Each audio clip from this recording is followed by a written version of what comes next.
In the year 1300, justice wore no blindfold.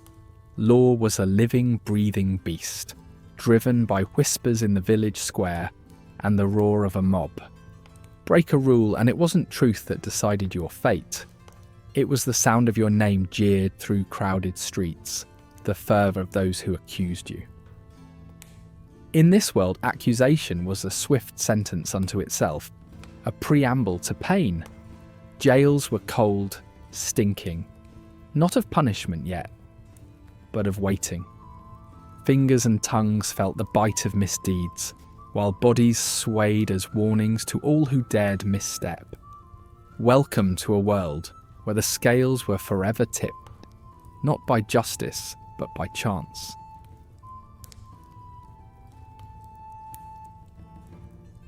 Embark on a journey to the heart of medieval justice, where the scales of fairness teetered not on evidence, but on whispers, power, and reputation. This is a world without the courtroom dramas we know today, yet it thrives with tales echoing through time. Justice was not an impartial arbiter here. It was as mingled and erratic as a threadbare tapestry. In this realm, truth often bent under the weight of reputation, transforming justice into a chaotic spectacle. In medieval society, reputation was as fragile as a spider's silk and just as significant. A mere accusation could ignite a tempest of suspicion where rumours spread with the ferocity of wildfire. In tight-knit communities, being ensnared in scandal was not a matter of truth, but of perception.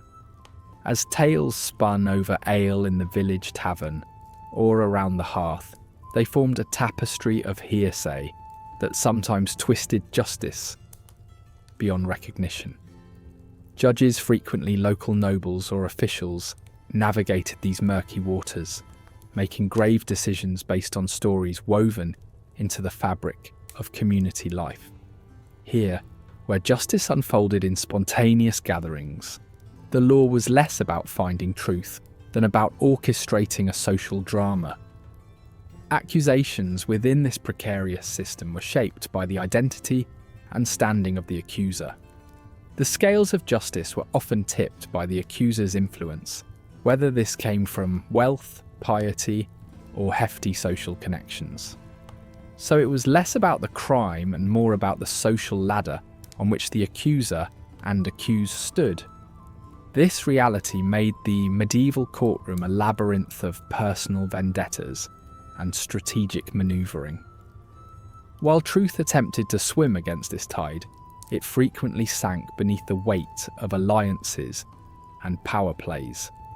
Meanwhile, the crowd added a volatile element to this drama, their emotions and superstitions swinging the pendulum of justice as surely as any evidence could, which was scarce in these times. Here, the court of public opinion often ruled before any official verdict was rendered. As villagers gathered to bear witness, their reactions acted as a formidable force in shaping the proceedings. The hue and cry of the community could tip the scales of justice in ways that no law could rewrite, their voices echoing off stones and through streets as a constant, unsettling force. Trials in this era were as much performative as they were judicial, rendering justice a communal theatre with the judge as playwright. Lacking widespread literacy, the staging of justice took on the tenor of oratory and law. Each trial was a public spectacle, a societal ritual reinforcing norms through a drama that every medieval citizen could understand. The roles within this drama were clear. The stern figure of judgment, the trembling accused, and the vociferous crowd, all contributing to an indelible narrative etched into the community's collective memory. Justice in these terms had tangible, often brutal, outcomes. Where second chances were scarce, the punishments leaned heavily into deterrence rather than rehabilitation. Executioners were the grim actors in this final act, embodying the harsh truths of medieval justice. Their presence was a corporeal reminder of the community's verdict: swift, unforgiving, and ultimately public. As life in these times was a delicate gift, easily reclaimed by the unseen hands of fate, the threat of execution loomed like a spectre through every step of a trial. The legacy of medieval justice is stitched together with contradictions, where fairness struggled under the weight of power and spectacle. Despite its archaic logic, this system managed to maintain societal order, sometimes in startlingly pragmatic ways. The echoes of these practices form the bedrock from which modern legal structures have sprung. They serve as a reminder of the arduous journey from justice swayed by social standing and spectacle towards systems striving for impartiality. In viewing this tapestry of history through the lens of time, we glimpse not only its stark brutality, but also a portrait of humanity's endless endeavour to balance justice, authority, and individual rights, an undertaking as relevant today as it was then.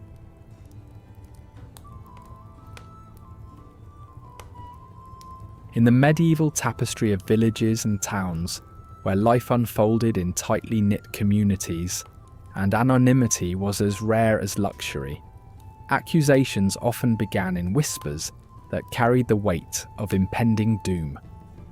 A neighbour's casual remark, born out of envy or spite, could snowball into a dark storm of suspicion and fear. What began as mere chatter over a shared well or pasture could unravel lives like a loose thread pulling apart a garment. Words held power beyond their sound, echoing through the air. Villages breathed, wrapping their lives in a shroud of doubt, where innocence alone was a flimsy shield. Authority figures amplified these whispers. Priests seen as moral arbiters could transform idle talk into communal condemnation, their voices echoing divine judgment from the pulpit. A simple nod could cast a shadow of eternal damnation, making the accused tremble at the thought of not conforming to the collective will. Similarly, lords, wielding accusations as political tools, could elevate baseless rumours to grim certainties, driven by a need for control or a personal vendetta. Medieval law thrived less on evidence, and more on the charisma and power of the accuser, transforming accusations into theatre. A spectacle that fed the perpetual hunger for order amid prevailing chaos. Once made, an accusation cast the community itself as judge and jury. Each person became an informal juror, shaping destinies with whispers of endorsement or silent condemnation. Market squares, church grounds and taverns became arenas for these unofficial trials, where gossip served as testimony, and truth was as fluid as the wine that fueled these gatherings. In a world where literacy was scarce and legal knowledge scarcer, verdicts sprang from tales shared over mugs of ale and fervent prayers, often delivering judgments long before any formal court proceedings began. For the accused, these interludes brimmed with dread.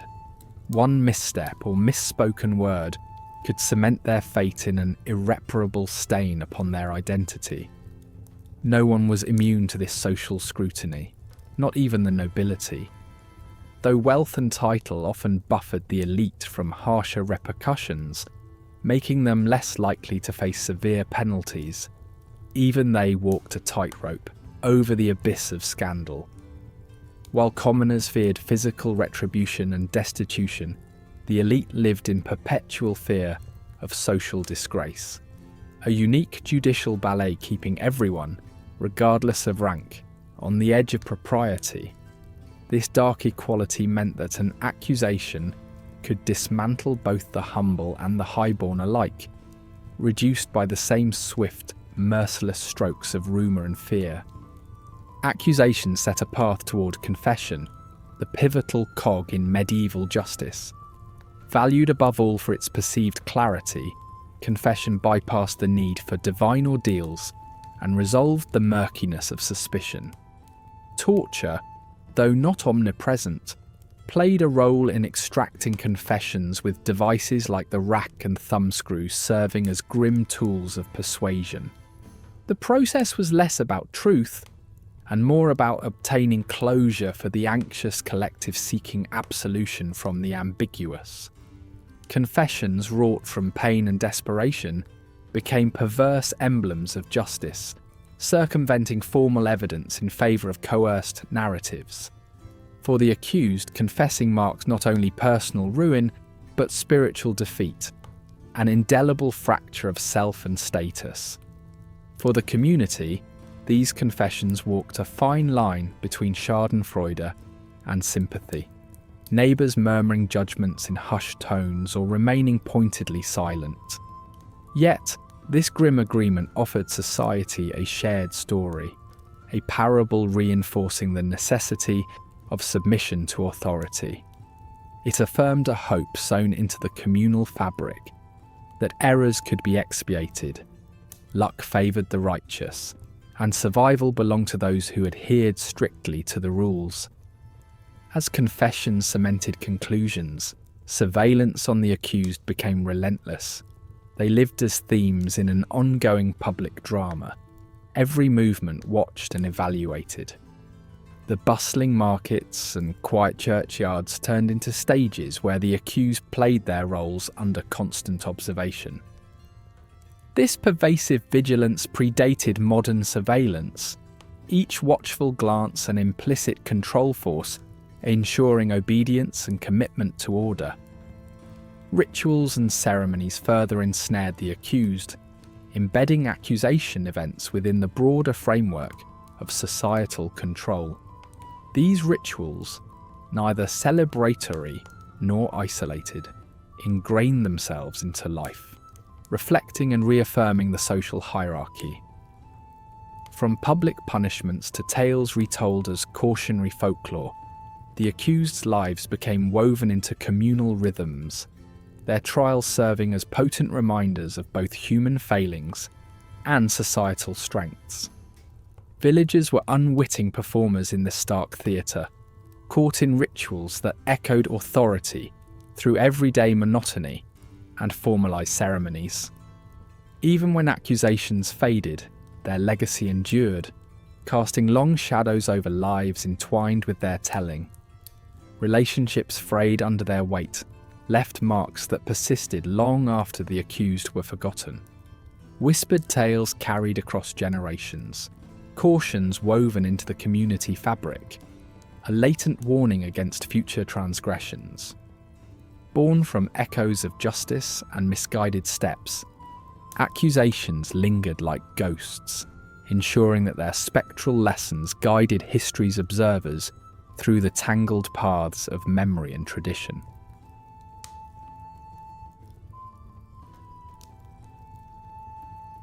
In the medieval mind, crime wasn't simply a breach of societal rules. It was a rip in the very fabric of the universe, a sin demanding divine redress. The method of trial by ordeal stemmed from this belief, resting on the conviction that God would not allow the innocent to suffer injustice. Imagine a medieval village where the entire community gathers in the square, eyes fixed on the accused standing before a magistrate who trusts in divine forces to unveil the truth. It is here, amidst the whispers of the crowd, that the accused undergoes trials so grim they blend justice with religious fervour. The spectacle of ordeal was less a quest for evidence and more a ritualistic theatre. Accused of theft or witchcraft, individuals might be made to carry a searing iron bar, traverse fiery coals, or plunge an arm into boiling water. Only time and divine will would reveal the truth. A festering wound was a mark of guilt, while healing wounds suggested innocence. To us, these trials might seem shockingly brutal. Yet in an era where the divine seeped into daily life, they held an undeniable logic. The community stood by, expectantly watching, believing that the divine would speak through fire and flesh, distinguishing the innocent from the guilty in flames and blisters. Among these ordeals, fire stood as a fierce judge. Imagine, if you will, a courthouse not filled with deliberative debate but an inferno's dance. Picture the accused clutching a glowing iron rod, flesh sizzling as the silence of the crowd is broken by gasps, the scene illuminated by both the play of flames and the strained faces of onlookers. A priest would oversee the ordeal, ensuring it was not mere revenge but a divine test. Days later, wounds would be inspected. Healing wounds offered salvation, while festering ones sealed one's fate. Through such rituals, human law and divine justice merged, casting shadows over both the individual and the integrity of medieval justice itself. Water too held its sacred place. The ordeal of cold water relied on its symbolism of purity and rebirth. The accused, bound and cast into consecrated water, faced a test that defies logic. If they floated, the water rejected their guilty soul. If they sank, purity was theirs. The community watching from the shore whispered prayers and shared rumours, waiting for justice to play out in ripples and splashes. In today's eyes, the test seems bizarre, chance masquerading as divine intervention. But for medieval men and women grounded in faith, no light-hearted game of fate was unfolding. It was a solemn chapter in a divine narrative. Wounds told a particular tale. After enduring scalding trials, the accused faced scrutiny from priests and officials alike.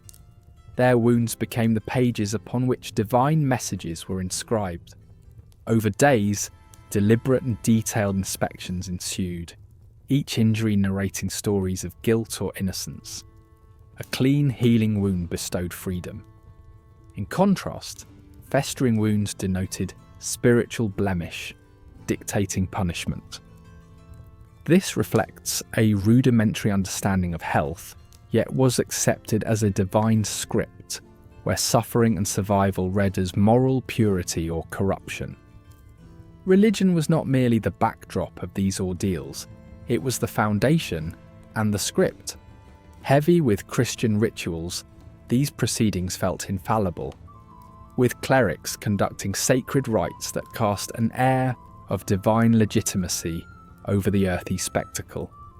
In the medieval tapestry of law and spirit, priests stood as intermediaries, intertwining faith with governance so intricately that to question an ordeal was to doubt divine will itself. Such trials underscored the Church's towering influence, binding community and faith in the flawed pursuit of justice. As time passed, however, the cracks in this system began to show. The Fourth Lateran Council of 1215 marked a pivotal shift. Pope Innocent III forbade clergy participation in ordeals, setting the stage for more legally rational approaches. As societies moved towards written laws and reasoned judgment, trial by ordeal slowly ebbed. Enlightenment's shadow crept over Europe, replacing fire and water with evidence-based inquiries and testimony. Yet the vestiges of belief in divine judgment lingered, echoing through folklore and cultural memory. This period of transition in medieval justice speaks to a collective human endeavour towards progress and understanding, as communities slowly set aside the raw elements of ordeal for a more reasoned pursuit of truth. Even as the flames flickered to darkness and the rippling waters stilled, faith remained, a small enduring ember in the hearts of people questing for certainties that, for them, floated on the edge of divine mystery.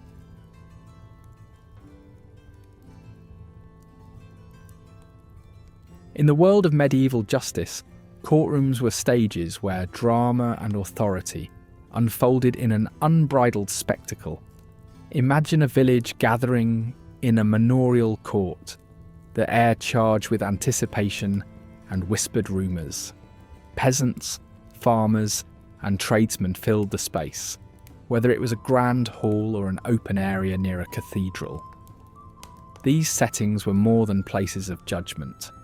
They were venues for communities to witness power dynamics, where justice was a performance crafted to uphold the Lord's authority and the village's moral fabric. Entering such courtrooms, one would encounter not the solemn quiet of modern legal proceedings, but a cacophony, the crowd's murmur, the shuffling of feet on straw-covered floors, and the court crier's loud calls, announcing the cases of the day. The judge, himself often a noble, presided from an elevated seat, his robes signifying power, not impartiality. Courts reinforced social hierarchies. Peasants stood sharply aware of their rank. Spaces that were consecrated lent divine weight to temporal authority, intertwining faith and governance as seamlessly as the stonework around them. The boundary between sacred and secular was thin, as transparent as the stained glass windows casting colourful shadows on the proceedings. Within this dramatic realm, the trinity of authority, nobles, lords and church clerics, held sway. They were formidable figures whose power was born of lineage and religion, with the fate of the accused placed in their intertwined grips. Lords dispensed justice through lenses fogged by social preservation, while issues of divine retribution loomed ever large. Trials turned into theatres where personal vendettas and communal grievances were as much on display as the defendant, echoing the prevailing belief that order was intertwined with land rights and social rank. Facing these earthly judges were clerics, men who wielded religious power. Armed with scriptures and belief that every soul was a battleground, they saw each trial as a chance to reckon with divine will. Trials became theatres where faith and fear intermingled, the dramatic declarations of clerics swelling through crowds like hymns in echoing naves. Verdicts were dramatic affairs, decisions rich in theatrics as much as grim realities, their outcomes mercurial as stormy skies brewing overhead. Once a case entered the medieval justice system, the accused realised it was not facts, but drama and rhetoric that guided their fate. Often, accusations born of rumour or jealousy sufficed to drag someone into the court's orbit. As tensions surged, voices rose. Witnesses, neighbours, townspeople and rivals gave testimony, sometimes tainted by truth, other times coloured by bitterness.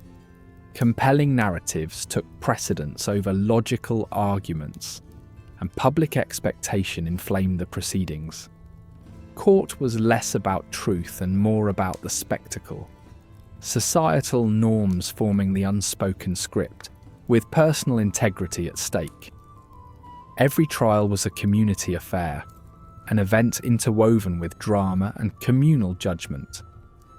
To medieval townsfolk, court days were highlights, cultural touchstones breaking the monotony of agrarian life. The expectation matched that of any grand festival.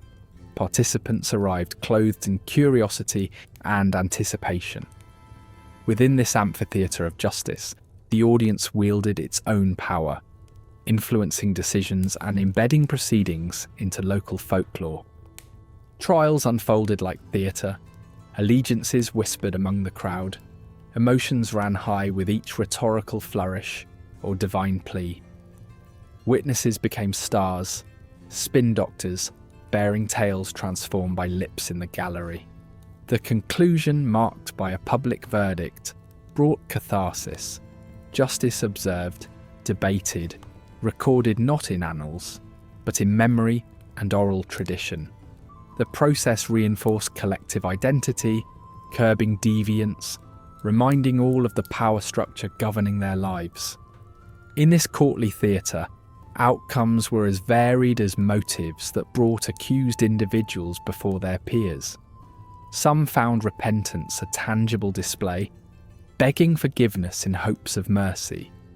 A well-placed sobbing display of remorse might sway a crowd towards leniency. Whether genuine or feigned, contrition infused proceedings with the weight of salvation, a soul brought back from the brink by societal forgiveness. Yet not all sought refuge in humility. Others embraced their fate with defiant pride. Meeting judgment without supplication reshaped the courtroom scene, transforming the accused into heroes or martyrs. Prideful as those before them, these figures left court as outcasts yet unbowed, their stories entwined in the communal folklore that drew lines between saints and sinners. They planted their tale into the ever-unfolding drama of village life, their legacy surviving long after the judge's decree. Ultimately, the courtroom was a tool of power, preserving authority with merciless precision. Medieval justice functioned on a knife's edge, a perpetual dance of governance and control, where outcomes rippled beyond the accused. Lords driven by necessity and tradition wielded these courts as proof of their role in maintaining peace and hierarchy. Yet the same blade threatened erosion of authority with patterns of excess. Balance and temperance tempered even this medieval sword, mercy sitting beside cruelty, a reflection of the law's grim theatre. Here the dance of survival unfolded, all actors and audience aware of their roles within the unyielding choreography of consequence.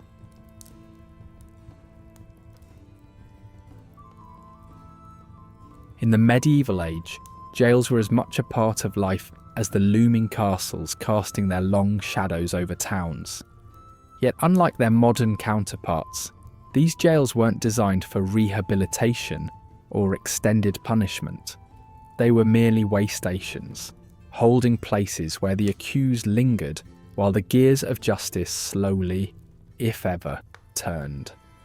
As you neared the stone walls, an icy shiver might creep up your spine, knowing that behind those imposing facades lay cold, cramped spaces filled with the stench of neglect and fear. The true function of these jails was simple: to contain, not to correct. Constructed in the dank cellars of fortresses or deep within the heart of cities, medieval jails were bastions of discomfort. Their architecture was rudimentary and harsh, with minimal light filtering through, as ventilation was a rare luxury. Usually the floors were nothing more than packed earth or bare stone. There was no respite from the filth and decay that infested these spaces, sharing their confines with vermin, whose presence was as constant as it was unwelcome. This oppressive environment was more than just a holding area. It was a physical embodiment of the anxiety felt by those trapped within its walls, as each day bled despair into the next. To be thrust into this disordered realm was to embrace squalor. As the clank of chains reverberated, marking your entry, the senses were overwhelmed by the rank smell of unwashed humanity and the sour tang of fear. Rats scurried along the walls, both companions and tormentors alike, while the afflicted and anguished released cries that broke the oppressive silence. Cells carved from stone crammed multiple souls into their narrow confines, breeding an unbearable intimacy, not of friendship, but of shared misfortune. Here the darkness whispered fears that the mind could not shut out. Sleep, fragmentary and rare, offered little relief as it was interrupted by nightmares desperate enough to be real, their echoes waking those already half-mad with worry. Food was a rare commodity, often sparse and spoiled, challenging both health and morale. In this stark place, necessities were figures of distant memory, while hope was a fragile entity clinging to the edges of consciousness. The jails, however, served another purpose, one perhaps darker and deadlier than incarceration. They were a tacit instrument of power, the conditions within designed to break one's resolve, until confessions, genuine or not, were wrung from lips swollen with dread. Life inside was a relentless grind, each day a test of mental and spiritual endurance. Physical entrapment mirrored psychological torment, with hope barely rising above the horizon. Few words passed between guards and prisoners, communication tinged with the latent threat of violence. For those within, faith became their anchor, with prayers weaving a rhythm through the long, lonely hours. Even in the depth of such despair, fragile threads of camaraderie emerged among captive souls, seeking solace in whispered stories and shared dreams of the freedom that lay beyond these grim walls. Every rumour, every snippet of outside news carried the weight of 1,000 hopes and fears. The prospect of judgment, instead of light at the end, felt more like a shadow ready to envelop. Time stretched and contracted unpredictably in the middle of anticipation and despair. Many languished for months, even years, their existence becoming a forgotten secret of the changing tides of medieval justice. Amid these ceaseless cycles, prisoners braced themselves for whatever end awaited, be it release, ransom, or the ultimate penalty. Yet, as was often the case everywhere in medieval society, not all experiences behind bars were forged equal. Wealth and status influenced one's jail experience as much as the stone and mortar that made up the cells. Nobles found their incarceration to be a more bearable confinement, if not in quality of surroundings, then in the privileges money could buy. For many, justice remained an abstraction. The reality was survival in a system bent on exerting its crooked form of order. The foundations of these prisons tell a tale still faintly echoing in today's concepts of justice and incarceration. They speak of a world less concerned with fairness than with sheer, undeniable power. A world where the lines between innocence and guilt were as often drawn by fate or fortune as by fact. This grim historical chapter urges reflection in our own time, serving as a cautionary reminder to strive for true equity in the systems we inherit and reshape. As the stories from these medieval walls reach us, they remind us that the shadows they cast can be long or short, depending on our choices today.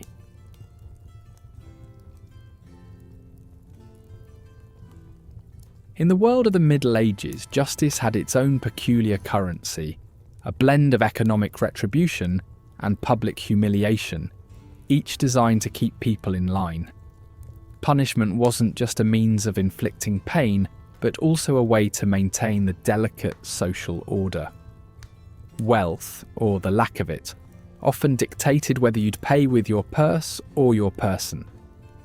The fine, or amercement, loomed large as the penalty for offences ranging from theft to defamation and disturbing the peace. For those clutching at what little comfort money could bring, fines were often preferred over the physical agonies that awaited those less fortunate. The strange economy of fines illuminated the vast disparities in medieval society. For the affluent, paying a fine was often seen as a preferable alternative, an escape route from more grisly punishments, an indicator that indeed wealth equalled worth. For peasants, however, a fine could spell disaster, dragging families further into the abyss of poverty. What should have been a means of justice ended up commodifying crime, striking fear into those who had little but to pay with everything they were worth. The system reinforced social divides, portraying a world where wealth could buy a quiet settlement and avoid the bitter sting of public condemnation. Public punishment wasn't merely punitive, but rather a communal spectacle. Stocks and pillories became emblematic symbols of medieval justice, strategically placed in bustling squares and marketplaces. Here, the convicted faced not just the harsh bite of the elements, but also the scornful eyes of their peers, arms and heads confined, exposed to jeers, rotten vegetables, and perhaps the odd stone. From minor theft to serious offence, this ritual served as a grim reminder that crime had tangible and often humiliating repercussions. The very sight of individuals restrained in stocks or pillories was intended to break their spirit, while simultaneously strengthening communal ties. With each taunt or thrown object, the community took part in a rite of justice and, candidly, of spectacle. This public participation transformed punishment from a solitary experience into a shared, societal responsibility. Engaging in this ritual didn't just uphold the moral fabric of the time, but also underscored how medieval folks navigated friendship, rivalry, and camaraderie, using public shame as a cement binding their world. For peasants, fines were a heavy yoke, threatening to drag them further down the path of destitution.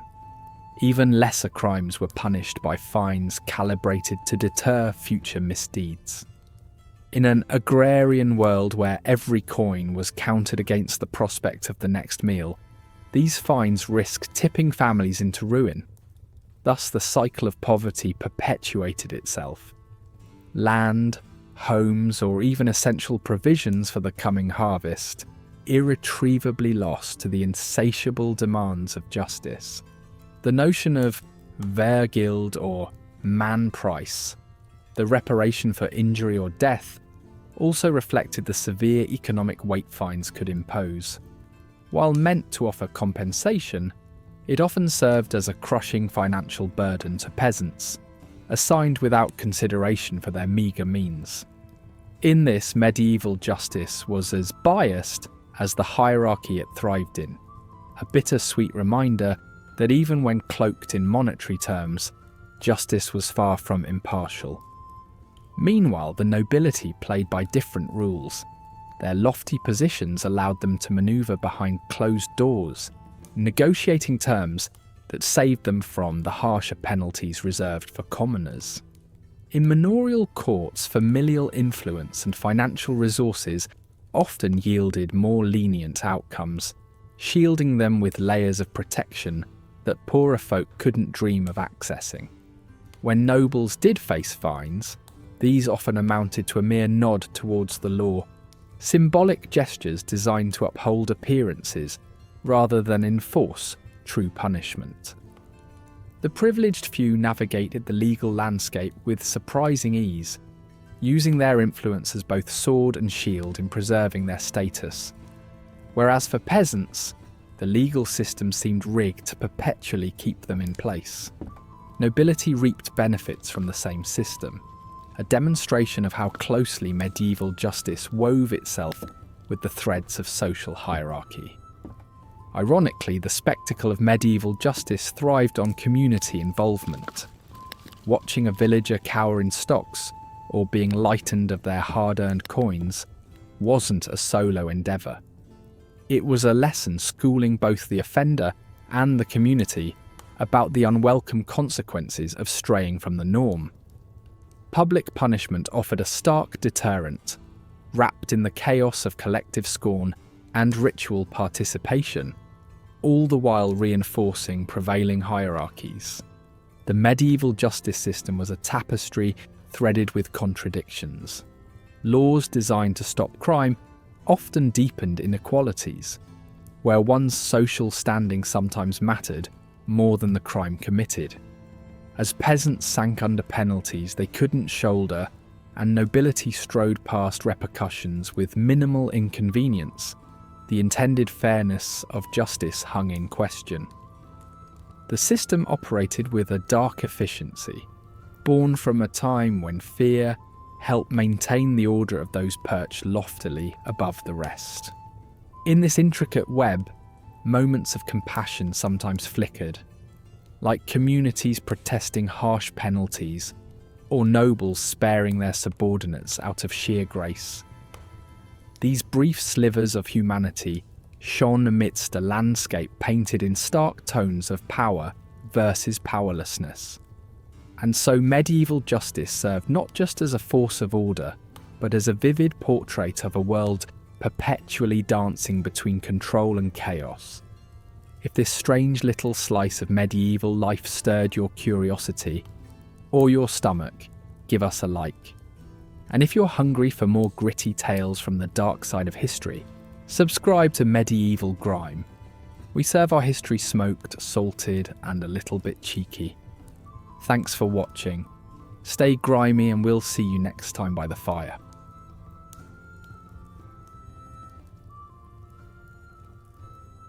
In the rugged era of the 1300s, theft was a crime born out of desperation and opportunity. It was a grim reflection of the harsh mandates of medieval life, where a peasant driven by hunger might snatch a loaf from a market stall or an unattended bucket. In towns and cities, the more skilled culprits, those nimble-fingered cut-purses, found fortune in the hasty slicing of strings and the pilfering of coins.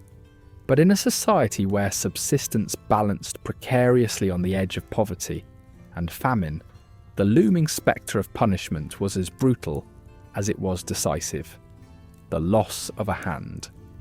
It was a law rooted in the dual aims of retribution and deterrence, anchored in the simple yet savage notion of removing the offending member to eradicate the threat. Such punishments were not conducted behind closed doors, but unfolded as public spectacles in the town square, where the community gathered to witness a thief meet justice. The procedure played out on wooden stages, where the condemned stood often bound in tight ropes, casting about regrets or curses to an unheeding audience. Hands were forcibly laid upon rough-hewn chopping blocks, already slicked with the echoes of previous punishments. As the executioner's axe raised high, a collective breath seized the crowd, not in silence, but amidst a roaring tide of murmurs and cries. This was no mere act of justice, it was an integral part of the communal rituals that threaded through medieval existence. The thief's torment echoed, mingling with the quotidian sounds of market cries and clanging hammers. To lose a hand meant more than physical loss. It signified the dissolution of one's status and dignity, branding a person forever with a tale of transgression. Labour was livelihood, and without hands, one's capacity to till, craft, or fight was irrevocably compromised. A thief might escape death, but the very essence of their identity was irreparably ghosted, haunting the fringes of their society. The tongue, that powerful and perilous instrument of human expression, was held in equal suspicion. Medieval society took keen note of its potential for harm and unleashed severe punishments upon those whose speech sowed discord, deception, or blasphemy. Liars, blasphemers, and seditionists alike could find their tongues cut from them, a chilling ritual meant to cleanse their words from the community, not just to punish the crime, but to erase its possibility. The mutilation transcended physical pain, as speech was a divine grant and foundation of identity.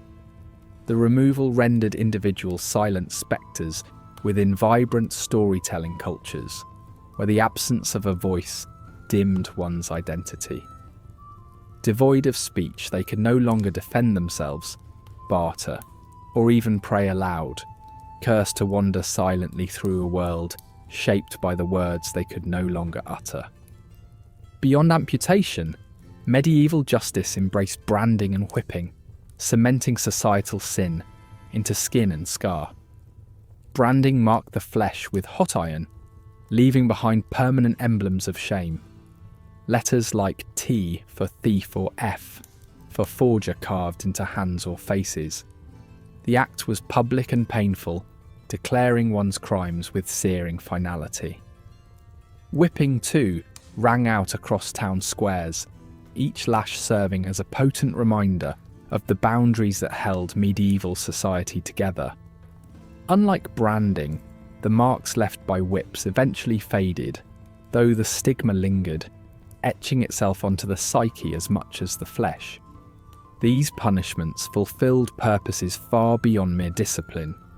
They reinforced the stringent social hierarchies woven deeply into medieval existence. Yet, the suffering extended beyond the body to encompass social ostracism. The visible marks of punishment broadcast personal failings with undeniable clarity. In tightly knit communities, a missing hand or branded forehead translated into ostracization, casting individuals and their kin into isolation. Social reputation was paramount, dictating one's place, and punishment extended a humiliation that rippled outward to impact families and livelihoods. The system weaponized shame, not just to regulate antisocial behaviours, but to delineate societal boundaries, solidifying hierarchies, and highlighting the margins of medieval civilization. Punishment in this era carried divine undertones, where the body mirrored the soul's moral state. Medieval judgments often served as a reflection of divine will, deeply embedded in societal consciousness by clergy who interpreted these acts as redemption through suffering.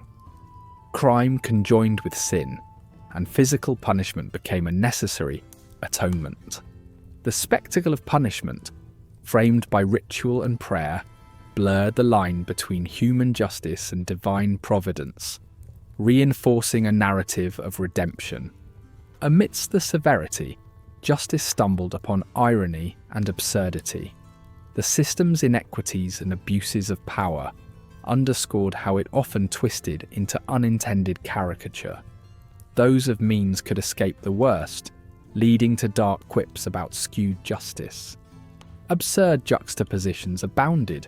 While diseases claimed many, a stolen loaf could cost a hand, casting what should have been a heavy moral tale into near farce. The grim absurdity underlined the complex moral tapestry of medieval life, sitting at the intersections of sombre humour and ruthless social architecture.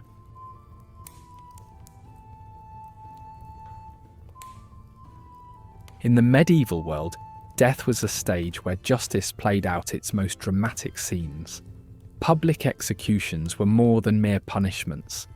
They were visceral lessons embedded in the fabric of society, serving as both a deterrent and a spectacle. Gatherings in town squares or fields saw entire communities coming together, not just as passive spectators, but active participants in a macabre theatre of morality. The atmosphere bristled with the heavy thud of a trapdoor, the taut creak of a rope, and the sharp collective inhale of the crowd as the condemned met their fate on the scaffold, a wooden fixture worn by time and tales of those who walked its bleak path. This grim tableau was both feared and revered, reinforcing the authority of the law and the dominance of those who wielded it.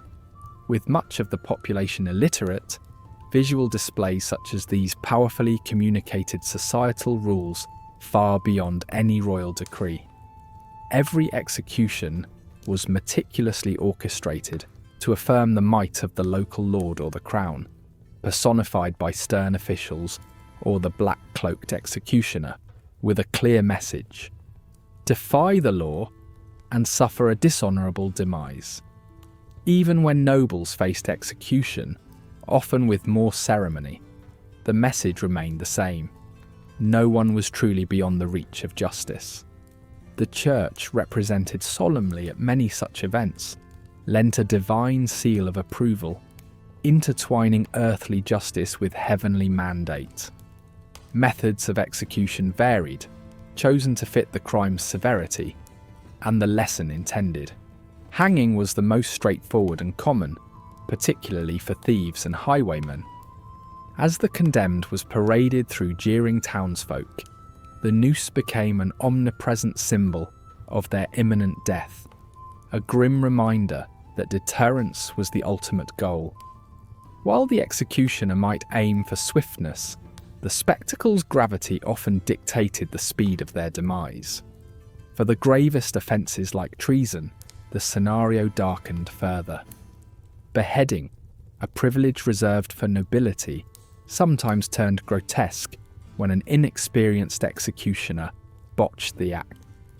Even more brutal were the drawn-out spectacles like drawing and quartering, where the perpetrator was literally torn apart.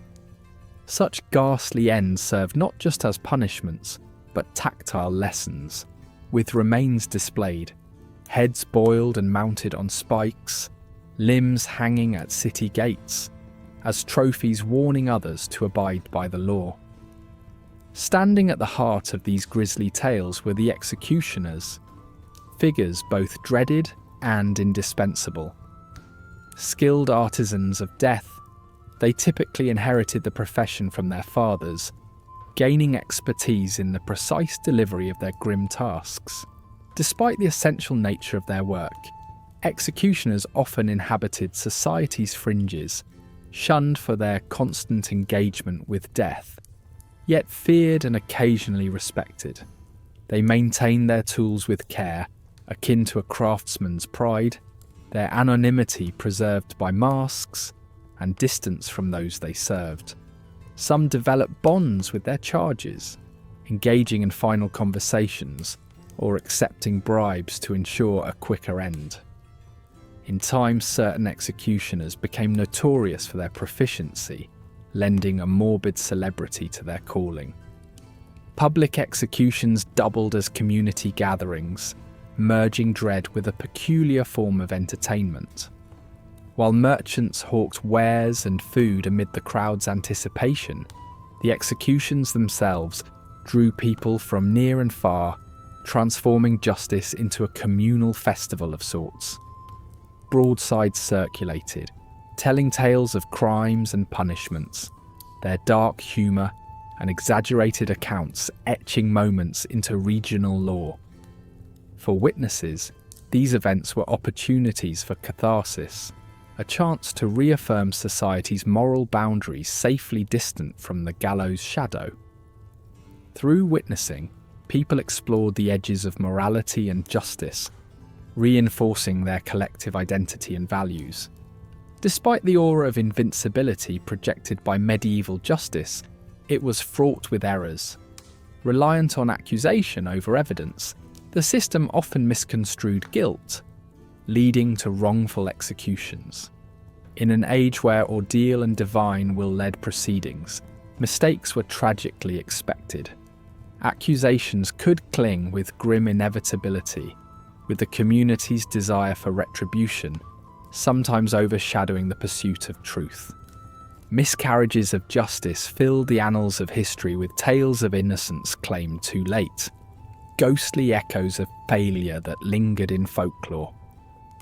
As the clamour faded, the aftermath of an execution imprinted on the living landscape. Bodies left to the elements served as stark reminders to townsfolk and travellers alike. These vestiges underscored the transient nature of life and the immutable power rulers held over it. Yet beyond their immediate impact, executions fed into the lore of places, shaping identity for generations. Stories of spectral visitations by wrongfully executed souls fueled local legends, suggesting that even in death, justice sought to correct its course, as haunting reminders that resonate into modern reflections on justice, progress, and human dignity. The legacy of such executions threads silently through history, urging a cautious balance between justice and empathy, shaped by hard-learned lessons from the scaffolded echoes of the past.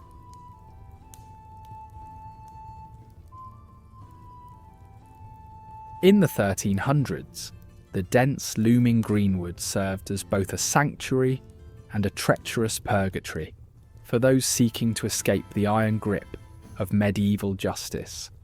These forests, including the storied Sherwood, were not merely fantastical settings in folklore, but real, living landscapes teeming with danger and opportunity.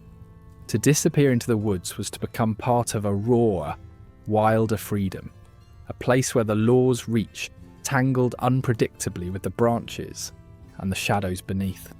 Stepping into these natural fortresses meant leaving behind the structured chaos of medieval life for something far grittier and less forgiving.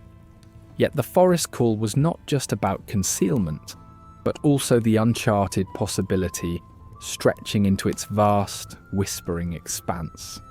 Among the trees, the oppressive gaze of medieval law could be avoided, if only temporarily.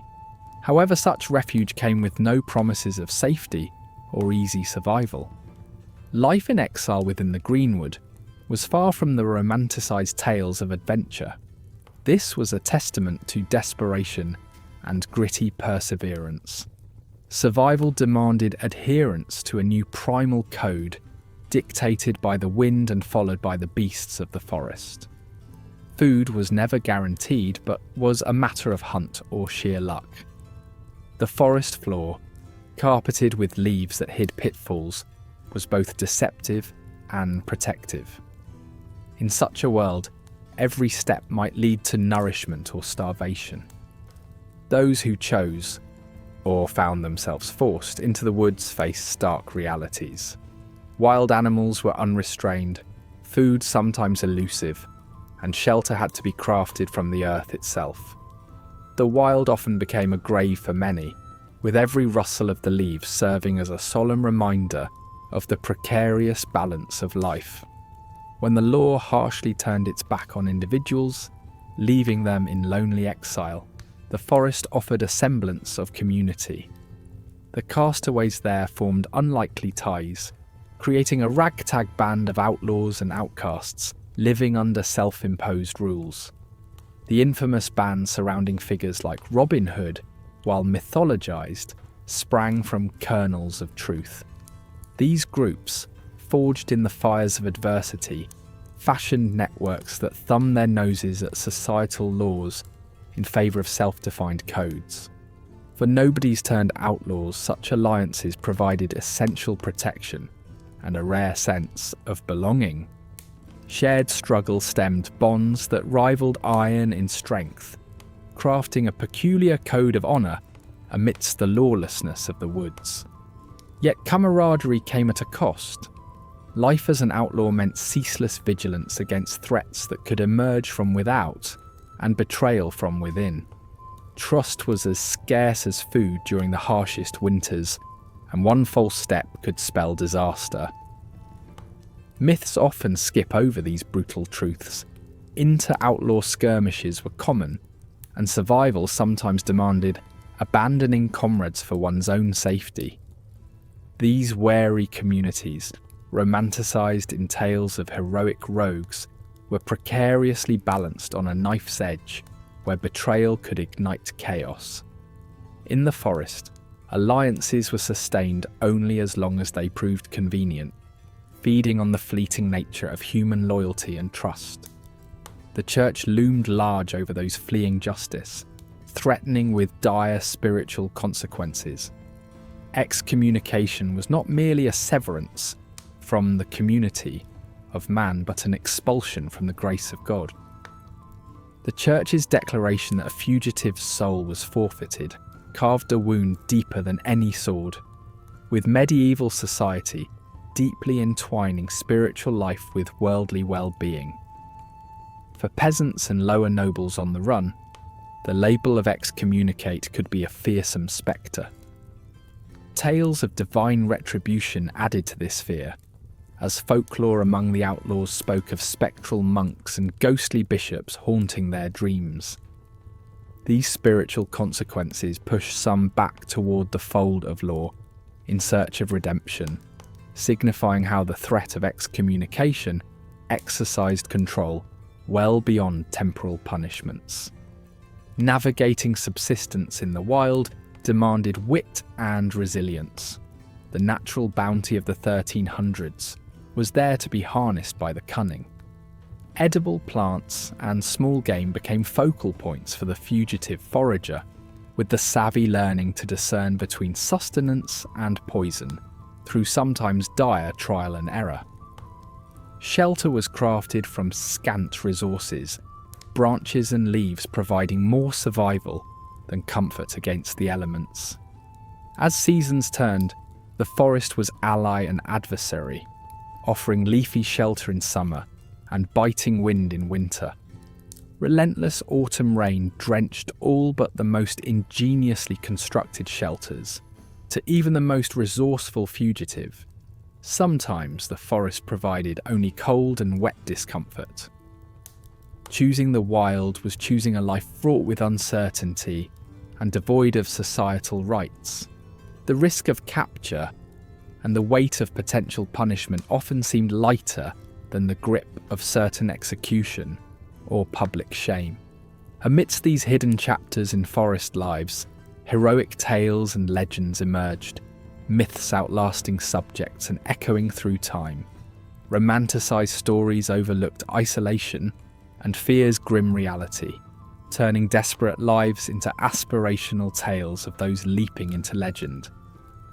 Yet life on the run meant ever-present risks. Pursuers never rested. Medieval justice endeavoured to suppress defiance, sending authorities relentlessly after lawbreakers.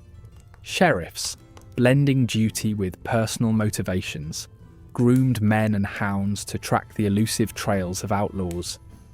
For the fugitives, every snapped twig could herald discovery. They lived on a knife's edge, enhancing their stealth as honed a skill as any blade. One glance backward, a reminder of how thin the line was between freedom and fate. Freedom intertwined with philosophy and fatalism. This restless dance sanctifying the endless hunt between those being chased and those willing to do the chasing.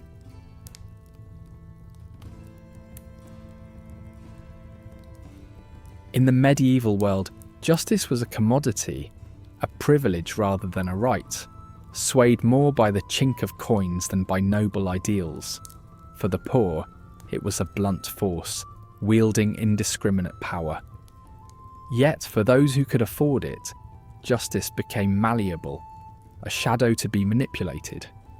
Money coursed through medieval courts like blood, greasing fingers and turning blind eyes. The wealthy procured the influence of bribery. They hired advocates or scribes to ensure the scales tipped to their favour. Procuring papal indulgences or royal charters, cloaked in the legitimacy of parchment and seal, was more than avoiding stocks or the lash. It was about walking free while others suffered, turning judgment's machinery into a finely tuned instrument of personal gain. Picture the courtroom not as a hallowed hall of justice, but more an auction where the highest bidder often determined the outcome. While the process of justice was within arm's reach for the wealthy, it was prohibitively expensive for the poor. Court fees, travel expenses, and the expectation of special attire drained the modest resources of peasants or tradesmen.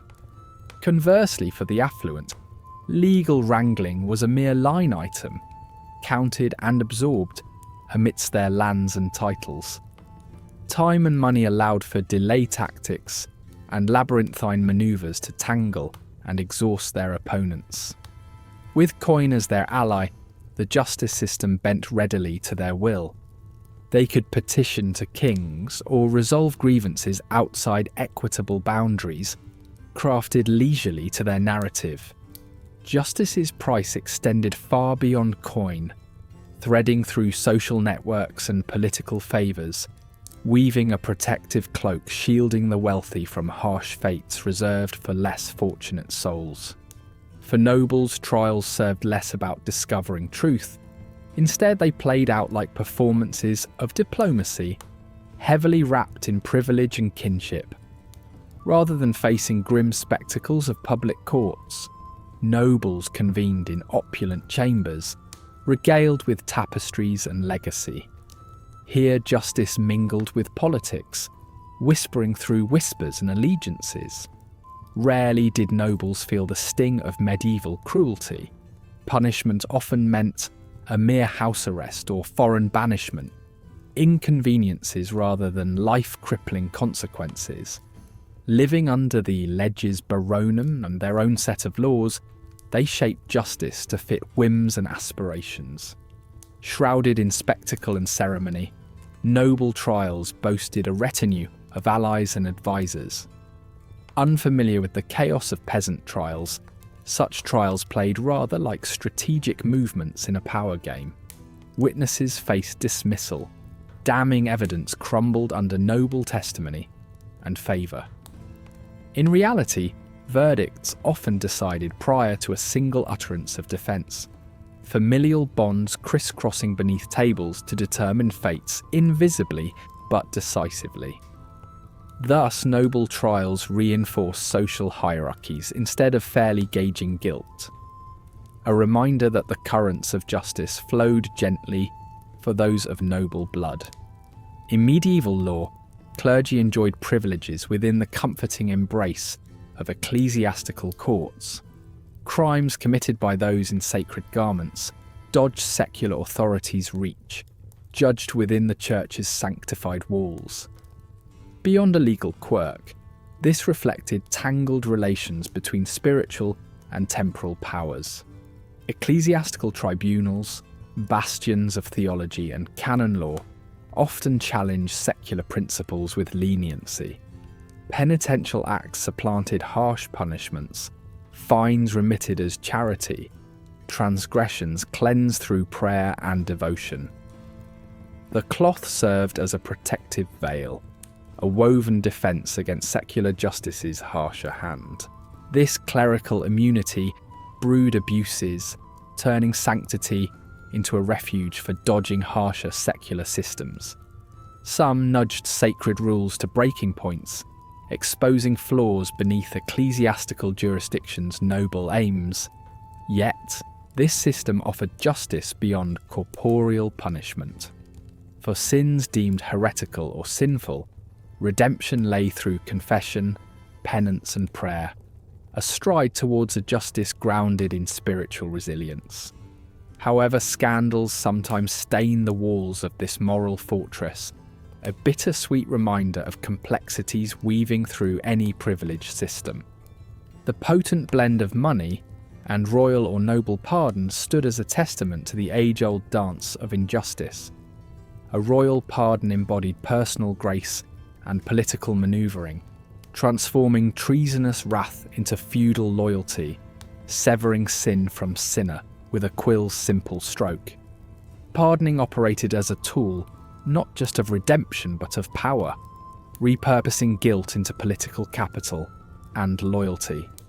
Medieval records bear witness to pardons, ink-blotted proof of justice's fluidity when swayed by power players.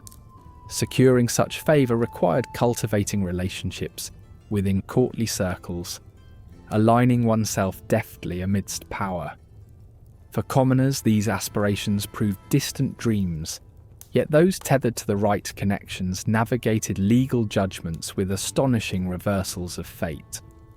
Wealthy patrons might see their misdeeds overlooked in return for political backing or strategic marriages, emphasising justice's role not as equaliser, but as an elite's bargaining chip.